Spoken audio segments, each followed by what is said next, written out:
Hello, my name is Vivi Natalia. Today I wanna explain about the four pillars of ESP. First submaterial is need analysis. All is ESP courses begin with questions about the needs, deficiencies, and wants of the target learners, as well as question about the environment in which learning will take place. Sometimes the answer are only available after prolonged and extensive monitoring of learners through the collaborative effort of administrative staff and college. At the time, the answer may not be known until your first day in class. Nevertheless, it's important to at least consider these questions and try to do best possible analysis. Okay, the second submaterial is learning objective. However, a learning objective shouldn't be framed solely in terms of language, genre, and skill. It's also important to set learning strategy objective for the class. For example, many learners believe that memorizing long lists of difficult vocabulary words is an effective of improving their English skill despite much counter evidence.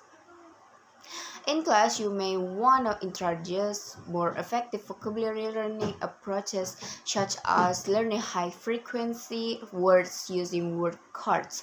Once you've decided on a set of learning objectives, you then need to consider how to sequence them in a way that's not only clear and logical but also interesting and fun. Subtractions should also allow for flexibility and give students opportunity for practice and reinforcement. Okay, the third submaterial is material and methods. The choice of teaching methodology can be determined of or directed at the use of particular set of teaching materials. If textbooks are readily available for the course, you may decide to use them or adapt them as necessary for student purposes.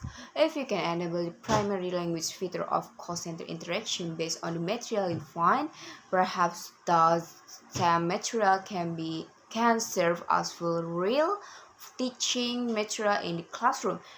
Evaluation to assess success courses.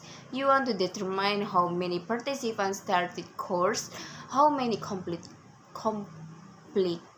completed it, and what was the success rate. This qualitative data is usually relatively easy to obtain and can be very persuasive to management, but how you have to be careful because often companies are too interested in these number. Another explain it might be audio samples or action transcript between call center.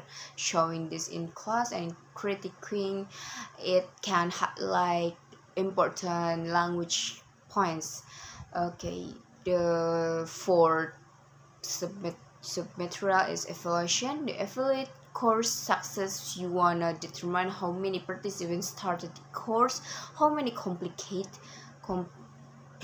it, and what the success rate was. This quantitative data is usually relatively easy to obtain and can be very persuasive to management, but you have to be careful because often companies are too interested in the case number.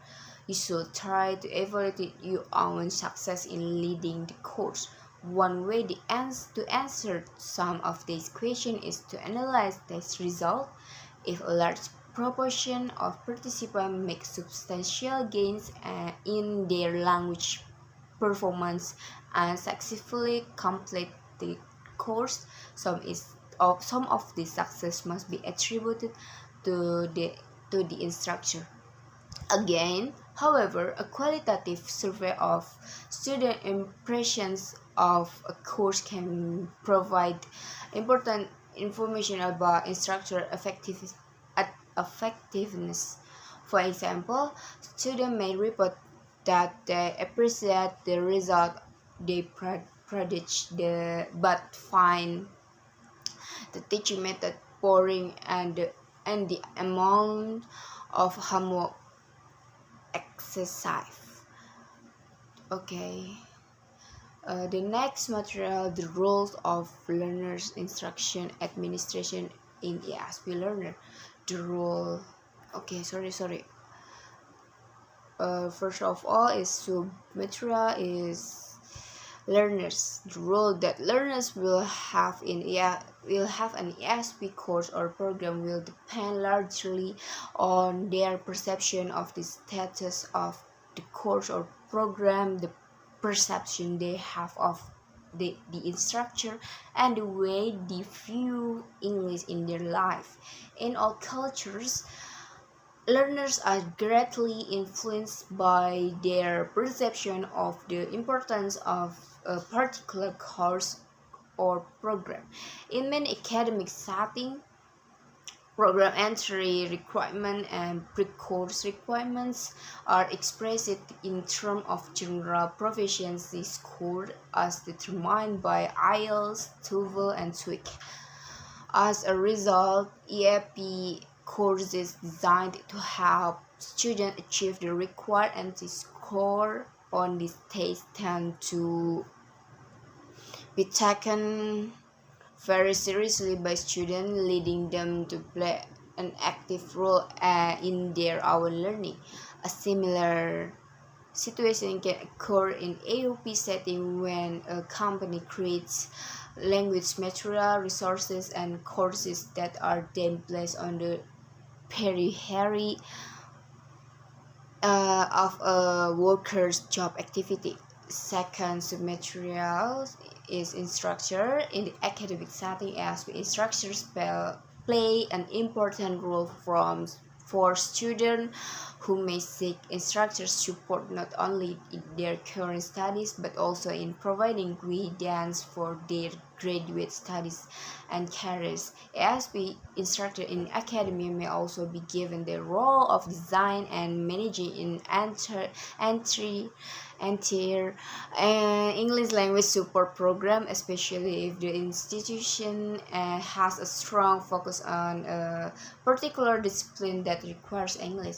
In work setting, ASP instructors are likely to play an important support role for workers, helping them manage their day-to-day tasks of providing them with opportunities for career advancement.